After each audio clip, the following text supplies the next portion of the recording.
la cure psychanalytique, Dr Poutine est allé se promener avec ceux avec qui lui s'entend. Avec ceux avec qui il sait qu'il n'y a pas d'arrière-pensée. Il y a une scène incroyable.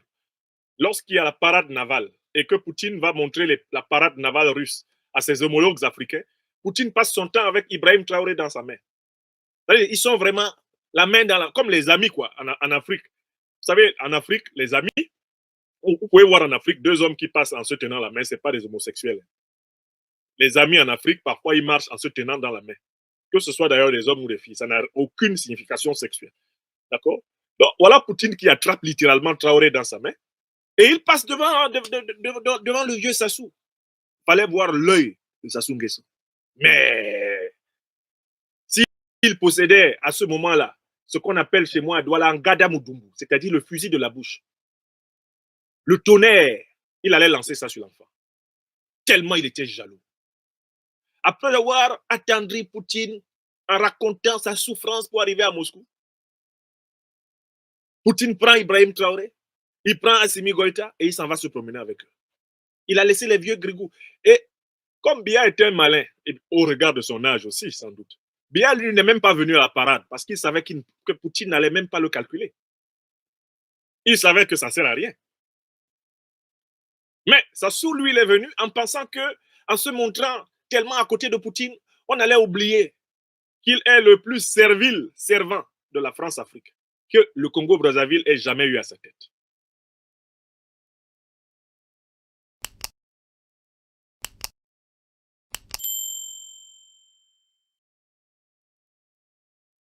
Et qu'il a repris le pouvoir en 1997 avec le soutien de Elf, avec le soutien de la France, et a provoqué une effroyable guerre civile dans son pays pour reprendre le pouvoir. Il y a une vidéo de lui qui circule dans laquelle il se promet de vivre plus de 100 ans.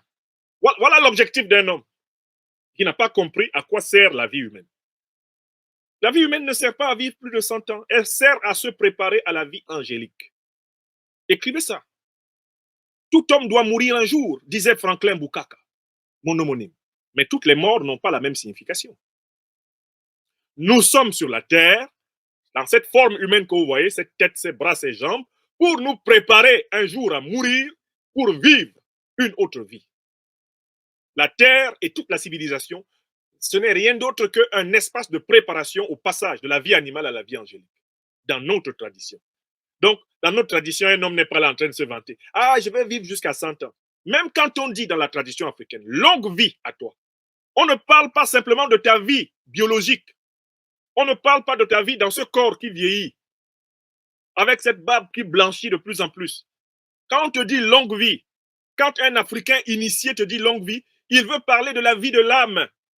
La vie de l'âme qui survit à la mort du corps. Le vieux despote du Congo, Sassou Nguesso, qui vient, il dit comment il a souffert pour que son avion arrive à Moscou. Il veut attendrir Poutine. C'est un comportement de sujet névrosé.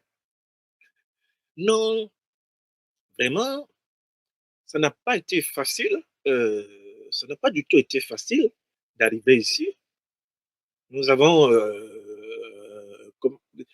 nous sommes, vous savez, Sassou, il fait semblant de chercher ses mots parce qu'il ne peut pas dire ce qu'il a au fond du cœur.